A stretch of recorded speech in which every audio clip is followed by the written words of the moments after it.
Hey guys, Peshev from DevriX here. So this one is a personal video that kind of comes from the story of DevriX, or kind of some of our experiences over the past 12 to 18 months. So we've hired a bunch of people who weren't really that experienced for entry-level roles, junior roles, and so on and so on. Some of them stuck around and they're already in their second year and working closely with us, but some of them left in a very short amount of time. And in fact, we probably have nearly a dozen people that left the company within about 4 to 6 months from the day they started. So all of them were entry level people, all of them were junior people. We've never had that experience with people who have already been at least 2 jobs. And this is a video that's kind of dedicated to people who haven't worked in an organization yet and who are kind of looking for their first job, and so on and so on. So people who are really desperately struggling to find a job are usually going to kind of get that job and persevere and work extremely hard regardless, because this job means survival, right? So if you came from a small city somewhere and you're kind of paying the rent or taking care of your elderly parents or whatever it is, like if you actually need money to survive, this job is going to be something that's going to ensure that survival, and you can't really mess with it. You really have to make sure this is high quality, and so on and so on. So but there's also another category of people, recent graduates, or even people in their third or fourth year in the university, that don't really treat job in that possible manner. And don't get me wrong, I don't mean spoiled kids, right? I don't mean that. I just mean people who can choose whether they have to work or not work, and basically can jump between different opportunities because they have other streams of income, usually parents or a significant other or something like that. Again, there's nothing wrong with that. Like, if you have that income and can afford it, congrats, not everyone's like that. But just want to make a very clear difference, because those are kind of two different categories of people. So again, we had kind of nearly a dozen people, probably between 8 or 10, who actually stuck around for 3 to 4 months with different sorts of requirements. To be completely honest, probably 2/3 of those were in the marketing department, and probably about a third were in the tech department, because most tech people kind of know what exactly are they getting involved with, or at least they can imagine. But we learned lots of valuable lessons through this journey. So for example, in the marketing department, we worked with 2 or 3 people who joined for a marketing role. They had some form of marketing background, not at a job, but a college degree, or maintaining blogs, or kind of working as a marketing assistant somewhere, like it's a virtual assistant with marketing things, something like that. And after spending 2 or 3 months at the job, they suddenly say, well, that's not really what I want to do for a living. So like, is there anything else that I can do? Can I do, say, PR? Can I do basic admin and assistance work? Can I do project management? Can I do QA? Can I do this? Can I do that? So it's quite tricky. It's really tricky to just kind of reassign someone else to a role after investing 3 months in education. And for some of those, we actually gave them the opportunity, and they said, well, that's also not something that I'm willing to kind of work on.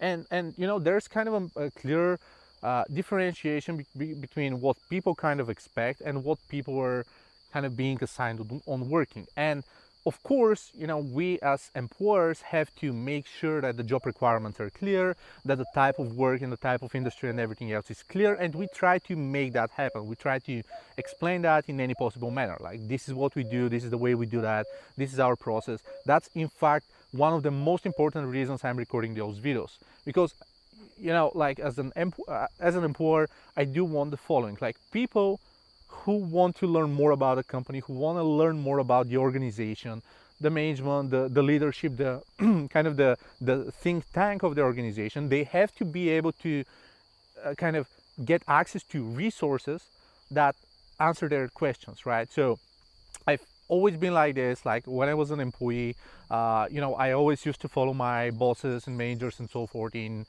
Twitter or LinkedIn or whatever, just trying to follow their sessions from conference and talks and yada yada, just because I want to understand what's happening beyond the company, and also what's happening deep within the company, because that gives some competitive advantage, that gives some extra company culture, and so on and so on. And also for people like I've started jobs due to people whom I've known from conference or other place, and I just say I want to work for this guy, right? Because this is, from what I've seen, this is the culture I want. This is kind of the mindset, the mentality, that everything that I want. Or otherwise, it's much better that I saw those videos because I thought about joining this company, and it turns out that this is not really the best place I want to work at. So that's kind of extremely important. That's the reason why I do that. But of course, there's sometimes miscommunication. There's sometimes misalignments in things. There's sometimes, like, even things like, if you consider kind of job requirements. So a job description, they say, we're looking for talented people, self-motivated, young, again, excited team, working with a friendly environment, all of those cliches. And most people kind of even stop paying attention to those. They just say, yeah, we know, like, we would expect them to be there, but we're no longer paying attention to those. So sometimes it's really hard to kind of shine and outline what a company presents, or even if you do that, people can actually ignore that. And that's one of the reasons why we truly support the trial weeks. Like, most of the time, and some of my senior management disagrees with my kind of decisions, but what I normally say is the following: if that person is not a 100% fit, that we are kind of willing to give them a job, I offer them a trial week or two, or a freelance project or something else. So I just want to try them, I just want to test them and figure out whether we are going to bond together, whether we do have the same working culture, whether we do expect the same things, and so on and so on. So that's what we normally do. And most people don't really understand that. Most people do require, kind of starting a job with a contract, with this and that. They're not ready to commit into something that's so risky, yada, yada, yada. But this is a trial run. And it's really sad that kind of the employment laws are not always, that flexible to just let you try something in that kind of type of situation, especially when you have 1 month or even 2 months upfront notice period.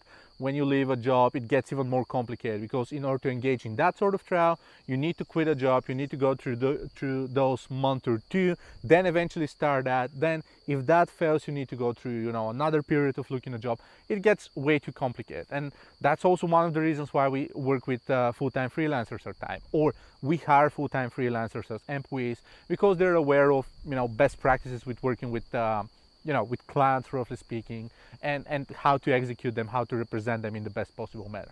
So yeah, so it's not even an advice, it's just kind of our perspective to entry-level people. Make sure that you do research the company up front before you join. And that's something that I've discussed in my hiring lessons up front. So make sure you research the company when you join. Research whoever you can, browse their social media pages, whatever it is, their website properly. Just make sure you kind of understand that. If you can get access to someone in the company, or even just ask for advice, ask to meet them, ask to, come at their office, or office may not be appropriate, but just I don't know, some form of meetup or something, it's a great opportunity to learn more about them. If you, for some reason, are satisfied, are happy, and want to engage in an interview, make sure you spend the time to study that company. Ask all the questions that you can think of. Like, if you need a specific type of onboarding, ask them, what's your onboarding like, how long does it take, how many months, yada, yada, yada, yada. Make sure you outline the skills you're really capable of kind of performing at. Make sure you outline the things you like, the things you don't like, and so forth. As much information you give the kind of the hiring manager or whoever you're interviewing with, the better. And make sure that you have some form of an attempt to make it work. Because the problem, and again, I'm not going to open the millennials bracket. I'm not going to do that. But still there's a millennials bracket. And still there's like, it didn't work out from the first time, so I'm going to give up. Or I thought it's funnier, but, I'm not going to work it through.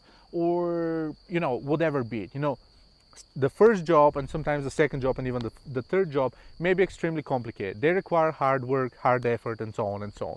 Yes, you may start at the wrong company. You may start at a company with, poor morale, poor working culture, bad relationship at work, and so on and so on and so on, like bosses yelling, or just shitty work environment. That's acceptable. You can live that. But if you like the company, the environment, the team, and the type of job is what you've applied for, just make sure you spend as much time as possible to actually learn it, to try to execute it, to try it, and so on and so on. It's going to be hard at first, and it is with everything, but the more you push, the more you persevere, I can guarantee you that you're going to succeed, as long as you're passionate about that craft.